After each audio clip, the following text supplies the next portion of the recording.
നിന്നെ വിശ്വസിച്ച ഈ കുടുംബത്തെയും ഞങ്ങളെയും നീ ഇങ്ങനെ ചതിച്ചു കളഞ്ഞല്ലോടി. ഇത്രയും തരം താഴ്ന്നു പോയിരുന്നോ നീ?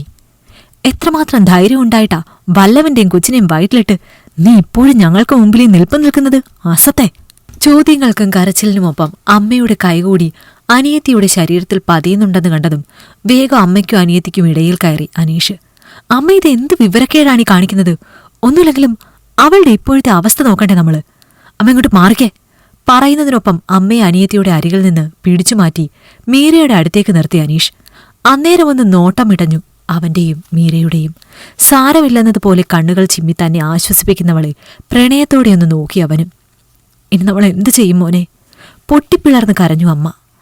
അമ്പിളി, നിന്റെ വയറ്റിലുള്ളത് ഗോപന്റെ കുഞ്ഞു തന്നെയല്ലേ?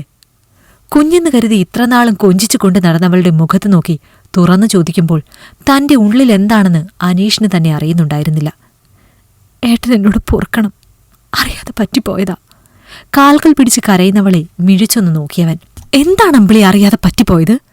വിവാഹത്തിനു മുമ്പ് നിന്റെ വയറ്റിലൊരു കുഞ്ഞുണ്ടായതാണോ?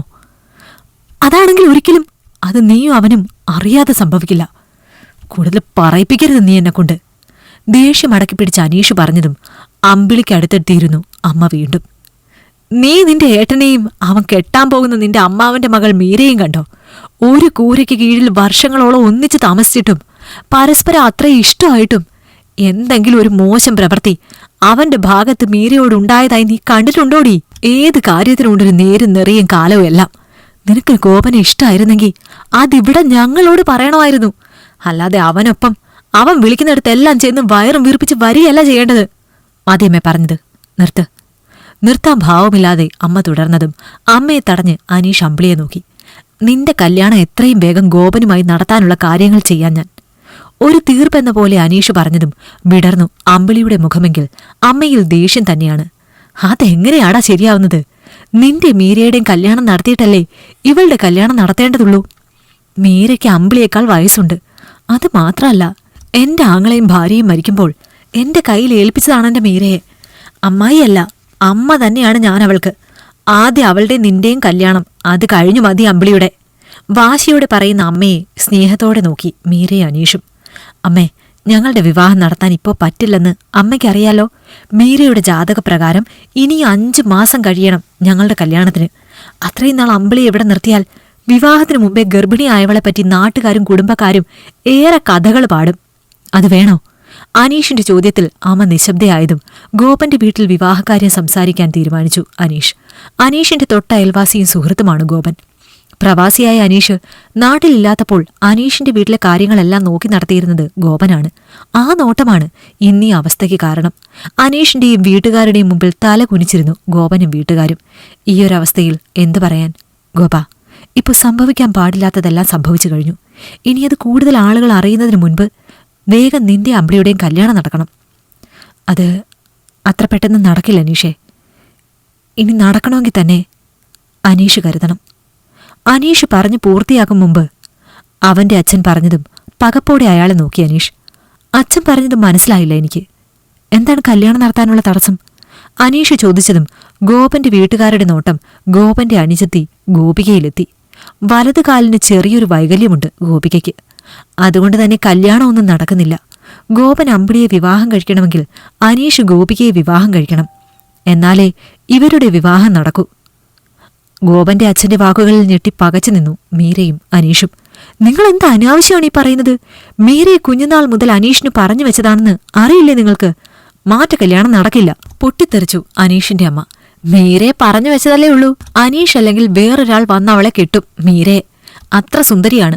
പക്ഷെ എന്റെ മോളുടെ അവസ്ഥ അതാണോ? മാറ്റ കല്യാണമേ നടക്കൂ, ഇല്ലെങ്കിൽ ഒന്നും നടക്കില്ല. വാക്പോരുകൾ മുറുകി. അടിയിൽ കലാശിച്ചതും ഗോപനെ തല്ലാനൊരുങ്ങി അനീഷ്. നീ എന്നെ എത്ര തല്ലിച്ചതച്ചാലും എന്റെ അച്ഛന്റെ തീരുമാനത്തിനൊപ്പമേ ഞാൻ നിൽക്കൂ അനീഷ്.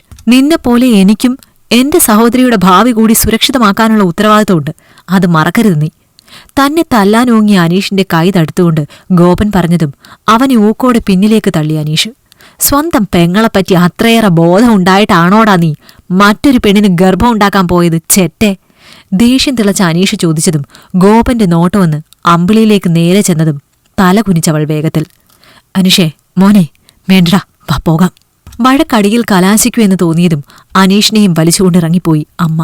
കണ്ണീരും കരച്ചിലുമായി 2 ദിവസം കടന്നുപോയതും എന്തോ തീരുമാനിച്ചുറപ്പിച്ചതുപോലെ അമ്പിളി മീരയ്ക്ക് മുന്നിലെത്തി അവളുടെ കാലുകളിൽ വീണു. എന്റെ ജീവിതം തകർക്കരുത്. എന്റെ ഏട്ടനെ വിട്ടുതരണം. മീരേട്ടത്തിക്ക് നല്ലൊരാളെ ഞങ്ങൾ കണ്ടെത്തി കല്യാണം നടത്തിത്തരാം. എന്റെ ജീവിതം ഇല്ലാതാക്കരുത്. ഏട്ടത്തി പിന്മാറിയാൽ ഏട്ടൻ ഗോപിയെ വിവാഹം കഴിക്കും. ഞങ്ങൾക്കുറപ്പാണ്. ഏട്ടത്തെ വിവാഹം കഴിച്ചാലും ഏട്ടന് സൗഭാഗ്യങ്ങളൊന്നും കിട്ടില്ല. മറിച്ച് ഗോപിയെ കെട്ടിയാൽ ഏട്ടന് ഇനി ഒരു പ്രവാസിയാവേണ്ടി വരില്ല.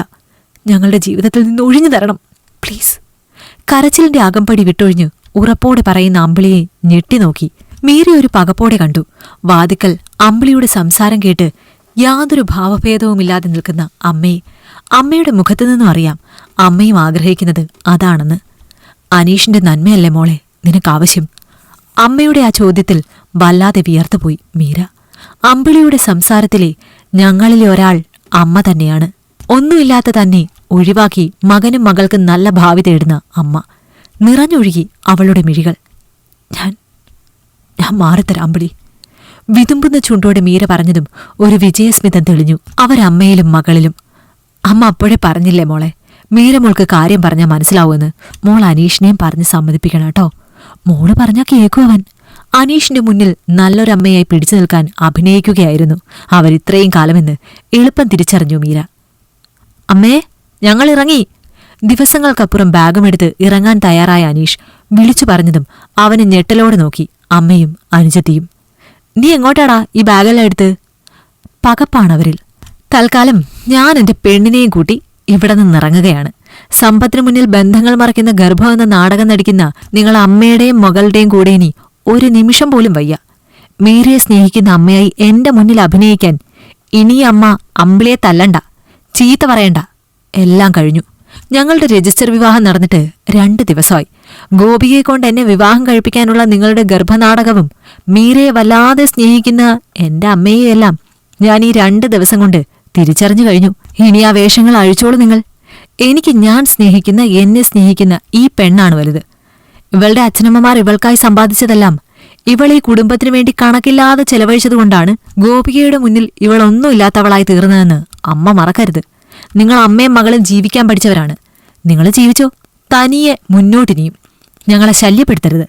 പറഞ്ഞുകൊണ്ട് മീരയെയും കൂട്ടി അനീഷ് വീടിന്റെ പടിയിറങ്ങിയതും ആകെ നാണം കേട്ട് ഇളിഭ്യരായി നിന്ന അവരമ്മയും. ഇഷ്ടമായെങ്കിൽ ലൈക്ക് ചെയ്യൂ. നിങ്ങളുടെ അഭിപ്രായങ്ങൾ കമന്റായി രേഖപ്പെടുത്തൂ. കൂടുതൽ കഥകൾ കേൾക്കാൻ ഈ ചാനൽ സബ്സ്ക്രൈബ് ചെയ്യൂ.